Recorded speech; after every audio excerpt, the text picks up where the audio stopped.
نحمدہ نصلی و نسلم علی رسولہ الکریم اما بعد۔ شعبان کی 15ویں شب کو شب برات کہتے ہیں۔ احادیث مبارکہ میں اسے لیلۃ النصف من شعبان کہا گیا ہے۔ یہ 14ویں اور 15ویں تاریخ کے درمیان والی رات ہوا کرتی ہے۔ احادیث مبارکہ کی روشنی میں یہ رات عبادت کی رات ہے، اللہ رب العزت سے دعائیں مانگنے کی، مغفرت طلب کرنے کی رات ہے۔ حدیث مبارکہ میں آتا ہے کہ اس رات کو اللہ رب العزت کی جانب سے ایک آواز دینے والا آواز دیتا ہے کہ حل من مستغفر، کیا کوئی مغفرت کا طالب ہے کہ میں اس کی مغفرت کر دوں؟ کیا کوئی سائل ہے کہ میں اسے عطا کر دوں؟ اللہ رب العزت کی جانب سے مانگنے والوں کو بیدار کیا جاتا ہے، اور حضور اکرم صلی اللہ علیہ وسلم نے دعائیں کرنے کی، حاجات مانگنے کی اور مغفرت طلب کرنے کی اس رات کے اندر ترغیب دی ہے۔ اس رات میں اللہ رب العزت بے شمار لوگوں کی مغفرت فرماتے ہیں۔ حدیث مبارکہ میں آتا ہے کہ نبی کریم صلی اللہ علیہ وسلم نے فرمایا، اللہ تعالی شب برات کو قبیلہ بنو کلب کی بکریوں کے بالوں سے بھی بڑھ کر گناہگاروں کی مغفرت فرماتے ہیں اور لوگوں کو جہنم سے آزاد کرتے ہیں۔ کلب عرب کا ایک قبیلہ تھا جس کی بہت ساری بکریاں تھیں، اور بکریوں کے جسموں پر بال بھی بہت سارے ہوتے ہیں۔ بکریوں کے اجسام اور پھر ان کے بال، یہ کثرت سے کنایا ہے کہ اللہ تعالی کثیر تعداد میں بے حساب لوگوں کی مغفرت فرماتے ہیں۔ مگر کچھ لوگ ایسے بھی ہیں جو اس رات بھی مغفرت اور بخشش سے محروم ہوتے ہیں۔ احادیث مبارکہ کو جمع کیا جائے تو 8 قسم کے لوگوں کی نشاندہی احادیث مبارکہ میں کی گئی ہے جن کی اس رات بھی مغفرت نہیں ہوتی ہے۔ جن میں ایک شخص جو اس شب کو بھی مغفرت سے محروم رہتا ہے وہ ہے کینہ پرور، بغض رکھنے والا۔ کینہ اور بغض کہتے ہیں کہ کسی شخص پر غصہ ہو، غصہ نکالنے کی استطاعت اور طاقت نہ ہو، طاقت نہ ہونے کی صورت میں آدمی کے دل کے اندر جو گیرانی ہوتی ہے، انتقام کے جو جذبات دل میں پیدا ہوتے ہیں، انہیں کینہ اور بغض کہا جاتا ہے۔ تو کینہ پرور کی مغفرت شب برات کے اندر بھی نہیں ہوتی ہے۔ ہمیں اس روحانی عیب اور مرض سے اپنے آپ کو محفوظ رکھنا چاہیے۔ دوسرا شخص جس کی مغفرت اس رات بھی نہیں ہوتی وہ مشرک ہے۔ مشرک اسے کہتے ہیں جو اللہ رب العزت کی ذات اور صفات میں اللہ کے غیر کو شریک ٹھہراتا ہے، خواہ وہ اللہ کا غیر نبی ہو یا پھر اللہ کا غیر کوئی ولی ہو۔ اللہ تعالیٰ کی ذات اور صفات میں اللہ کے غیر کی شرکت یہ کسی بھی صورت کے اندر درست اور جائز نہیں ہے۔ اللہ تعالیٰ کی ذات اور صفات میں شرک کرنا یہ گناہ اور حرام ہی نہیں ہے، بلکہ یہ اللہ رب العالمین سے بغاوت ہے۔ یہی وجہ ہے کہ گناہ گاروں کو معاف کر دیا جائے گا مگر مشرک کو معاف نہیں کیا جائے گا، کیونکہ مشرک یہ اللہ کا باغی ہوا کرتا ہے۔ اور تیسرا شخص جو اس رات بھی مغفرت سے محروم رہتا ہے وہ ہے ناحق قتل کرنے والا۔ قتل بالحق کی 3 صورتیں علماء کرام نے لکھی ہیں۔ نمبر 1 قصاصاً قتل کرنا، نمبر 2 اگر کوئی شادی شدہ مرد یا عورت زنا کر لے تو رجم کی صورت میں اسے قتل کرنا، نمبر 3 اگر کوئی آدمی مرتد ہو جائے تو ارتداد کی وجہ سے اسے قتل کرنا، لیکن عورت کا معاملہ قتل تک نہیں پہنچے گا بلکہ اسے قید کر دیا جائے گا۔ تو ناحق قتل کرنا کسی کافر کا بھی جائز نہیں ہے، چاہے جائے کہ کسی مسلمان کو ناحق قتل کیا جائے، تو یہ بہت ہی بڑا گناہ ہے۔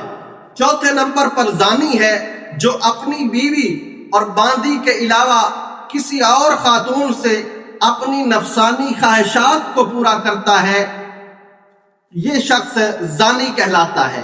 باندیوں کا دور گزر چکا، اب صرف بیوی کا آپشن موجود ہے جو اپنی بیوی کے علاوہ کسی اور خاتون سے اپنی نفسانی خواہشات کو پورا کرے گا اسے زانی کہا جائے گا، تو یہ شخص بھی مغفرت سے محروم رہتا ہے۔ پانچواں شخص جو اس شب برات کے اندر بھی مغفرت سے محروم رہتا ہے وہ ہے قطع رحمی کرنے والا۔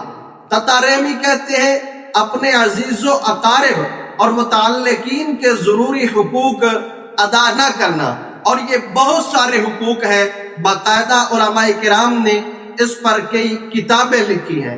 ان حقوق کو ادا نہ کرنا یہ قطع رحمی کہلاتا ہے۔ صلہ رحمی کا قرآن و سنت کے اندر حکم دیا گیا ہے اور قطع رحمی کی مذمت کی گئی ہے، اور اس پر بہت ساری وعیدیں موجود ہیں۔ بخاری شریف کے اندر روایت ہے، نبی کریم صلی اللہ علیہ وسلم نے فرمایا کہ قطع رحمی کرنے والا آدمی جنت کے اندر نہیں جائے گا۔ مطلب یہ ہے کہ قانوناً اور بغیر سزا کے جنت کے اندر نہیں جائے گا، تو ہمیں قطع رحمی سے بھی اپنے آپ کو محفوظ رکھنا چاہیے تاکہ ہم اللہ رب العزت کی مغفرت اور بخشش کے مستحق بن سکے۔ ایک شخص جو اس رات بھی مغفرت سے محروم رہتا ہے وہ ہے شراب پینے والا۔ شراب یہ گناہ کبیرہ ہے، صرف گناہ ہی نہیں ہے بلکہ یہ کئی سارے گناہوں کا مجموعہ ہے، اور حدیث مبارکہ میں اسے ام الخبائث کہا گیا ہے، تو اس سے بھی اپنے آپ کو بچانا چاہیے۔ ایک شخص 7ویں نمبر پر جس کی اس رات بھی مغفرت نہیں ہوتی ہے وہ ہے والدین کا نافرمان۔ والدین کی نافرمانی حرام اور گناہ کبیرہ ہے۔ اللہ تعالیٰ کسی بھی انسان کے دنیا میں آنے کا سبب حقیقی ہے اور والدین سبب ظاہری ہے۔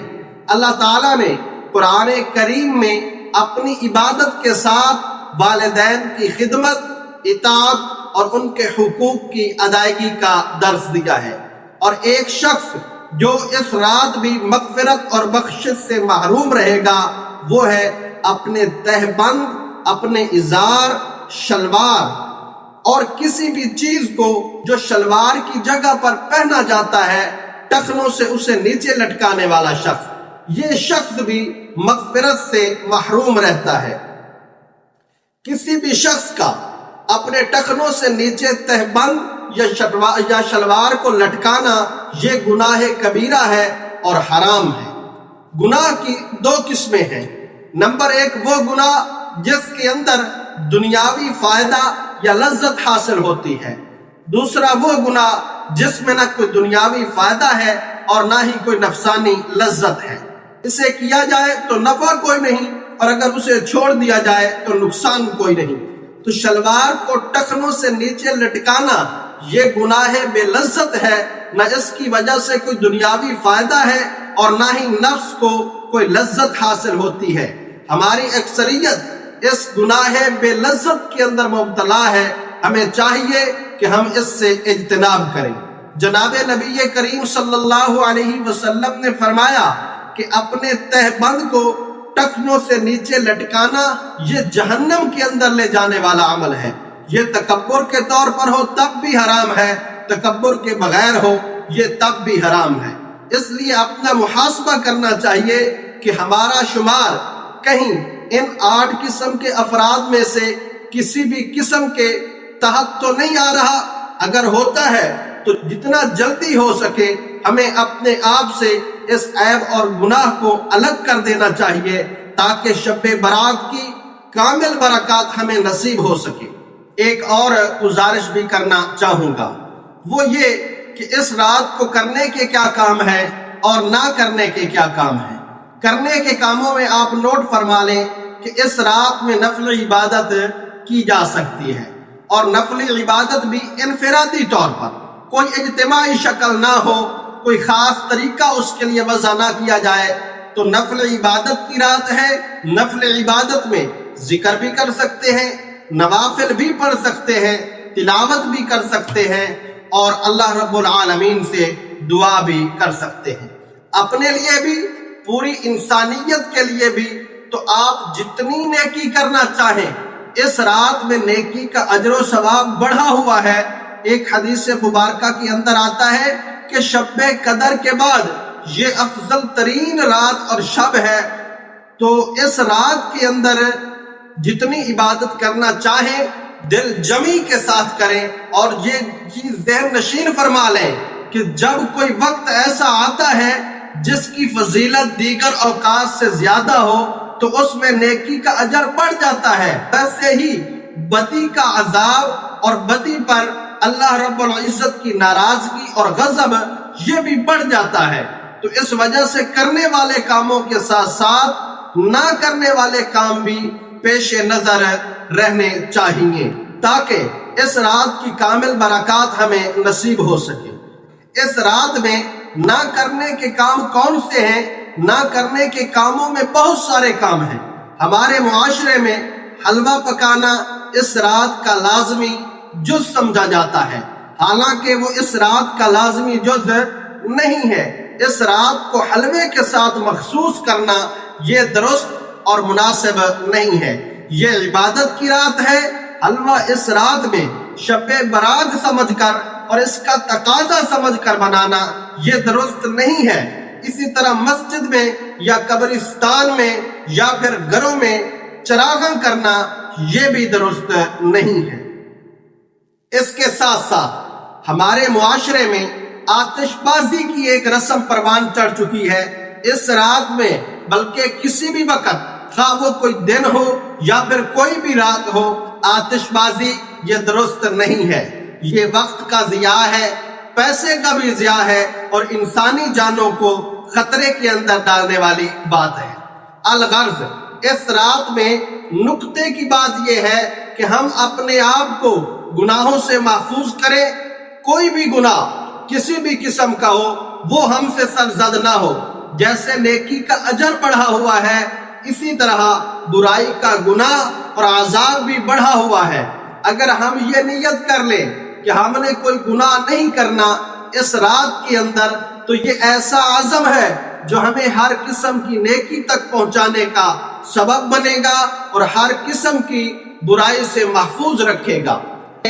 اگر کوئی شخص فجر کی اور عشاء کی نماز باجماعت پڑھ لے اور درمیان میں جتنی ہمت اور استطاعت ہو نفلی عبادت کر لے تو وہ اس رات کے فیوز و برکات کو حاصل کر لیتا ہے۔ ایک بات یہاں پر یہ ذہن نشین فرما لیں کہ ہمارے بعض دوست سمجھتے ہیں کہ اس رات کے اندر جاگنا یہ عبادت ہے، حالانکہ جاگنا یہ عبادت نہیں ہے۔ اگر جاگنا عبادت ہو تو وہ آدمی جو کہ جاگ رہے ہیں محض گپ شپ لگانے کی نیت سے وہ بھی عبادت کرنے والے شمار ہوں، تو جاگنا مقصود اور اصل نہیں ہے۔ جاگ کر رجوع اللہ، توبہ اور استغفار، عبادت کے اندر مشغول ہو جانا یہ اصل مقصود ہے اور اللہ تعالیٰ کی رضا کا سبب ہے۔ جاگنے کے لیے بعض دوست کرکٹ شروع کر دیتے ہیں، قہوے بنانا شروع کر دیتے ہیں، جاگنا ہی اصل سمجھ لیتے ہیں، تو جاگنا اصل نہیں ہے۔ جتنی دیر عبادت کریں اتنی دیر جاگیں، جتنی دیر آپ عبادت کر سکتے ہیں اور پھر آپ سو بھی سکتے ہیں۔ سو جانا، فجر اور عشاء کی نماز باجماعت ادا کرنا، جتنی اللہ توفیق عطا فرمائے نفل عبادت کر لینا، یہ بہت ہی مناسب اور اچھا عمل ہے۔ اللہ تعالی ہم سب کو نیکیوں کی رغبت اور برائیوں سے نفرت نصیب فرمائے، اور اللہ تعالی ہم سب کو دین کی صحیح فہم اور سمجھ نصیب فرمائے۔ آمین۔ وما علینا الا البلاغ المبین۔